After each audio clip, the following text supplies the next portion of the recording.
Hey, Mrparka here. I'm here to do a review for another Ron Atkins film, Dark Night of the Soul. This is an older one from '98, but this DVD was released in 2003. The original cut, according to the director, was like 115 minutes. This one's now like 53 minutes, I believe. So it's been shortened dramatically. I never saw the original version. I think it would be under the title Scorpio, as the trailers have said. But anyways, let's get into this. This is a pretty crazy movie. It follows these four college students who are basically pretty closed-minded kids. They make fun of this gay hitchhiker. That's how I guess they show they're closed-minded. They're just out there to have a good time at this cemetery. All the Return of the Living Dead, I guess they want to go party at the cemetery. Also, kind of like children shouldn't play with dead things, especially more so that. And basically, they're going to go out there. What they don't know is there's this weird cult, which includes a couple ghoul zombie things, this really hot naked chick who's just crazy, and this guy in a skeleton mask who basically is their leader, who's talking about metaphysical stuff, about leaving this plane of existence and being on the mental plane.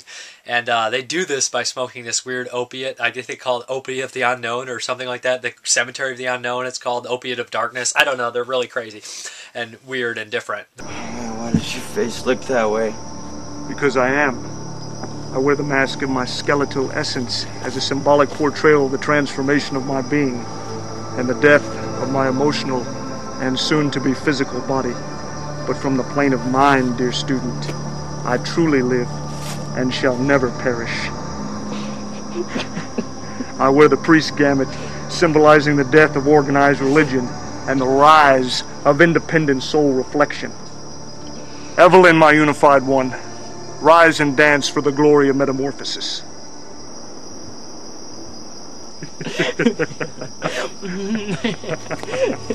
Experience the opium of our darkness. Watch, I'll share it with you.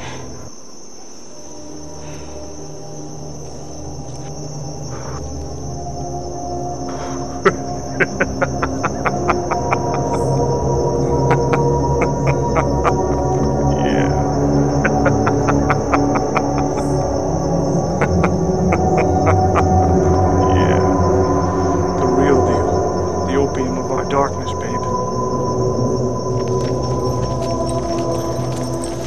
The bridge you cross is a mental one, not an emotional one, not a physical one. This is what the opium of our darkness aids us in doing. All wars are fought on mental levels first and foremost, and then the physical manifestation follows suit. I'm not feeling. I'm thinking.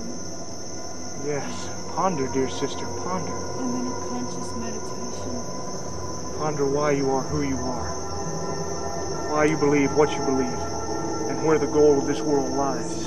But anyways, they get all these kids, they capture them one by one, and they make them smoke this. And they start, the leader starts telling them all these crazy things. Meanwhile, the one chick fellacious the guy, and yeah.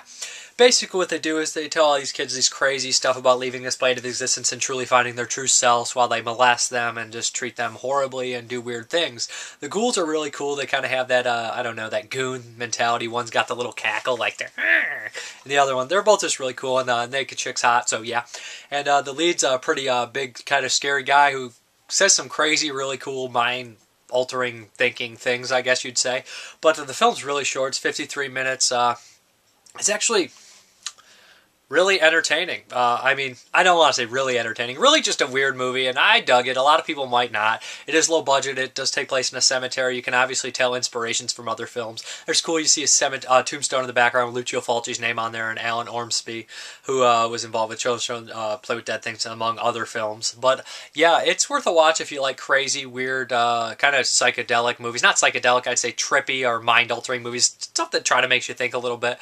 But yeah. Cool monsters, good makeup, decent movie all around. The soundtrack's good. The soundtrack's just like more of a score type deal, but it's not a bad score. There's not much to say bad about this movie. If you see a little bit of the clip, some people will be like, no, this is not for me at all. I don't like this. But yeah, I dug it.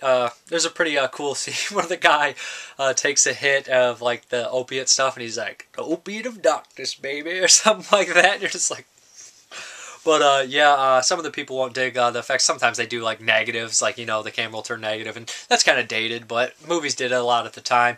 And kind of just like shaky, weird camera angles, putting filters over the camera. But not a bad flick. Good locations. It's really foggy, creepy place in a cemetery, monastery, stuff like that. Yeah, I dug the movie. I'd say it's worth a watch. Not your typical Ron Atkins movie. He actually didn't write this one. He just directed it. He was a hired gun, which you find out in the interviews. Also, there's a making of on the disc on the other side. It's like 42 minutes long, almost as long as the movie.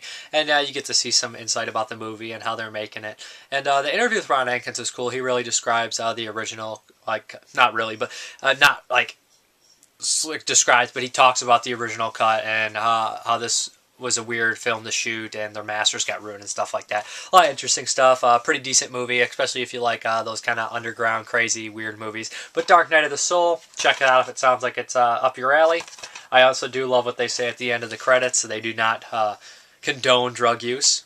But then they show the guy smoking drugs afterwards, and he's like, It's like, I don't know, come on. But really funny at that part. But yeah, it's a cool movie. I liked it. Lots of nudity. Lots of molestation of kids. These are selling points.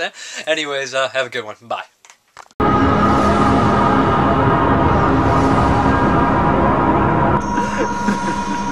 Well, I bet you're surprised to see what you find in the cemetery this day and time. After all, it is called the Unknown Cemetery. Oh, it was wise for a philosopher to set up his temple of initiation in this desolate place. I mean, really, all that's left are the corpses.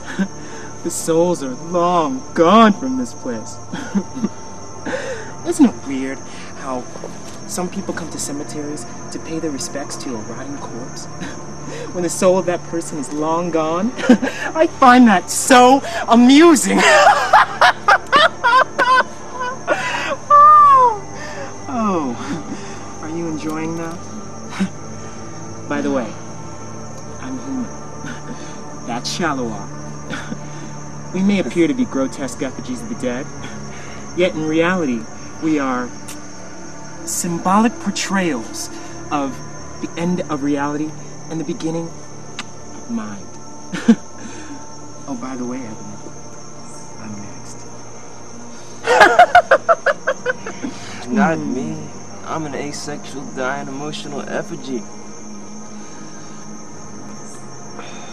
So needless to say, Rick, I'm not interested in smoking your pipe, so to speak. Oh, that was a good one.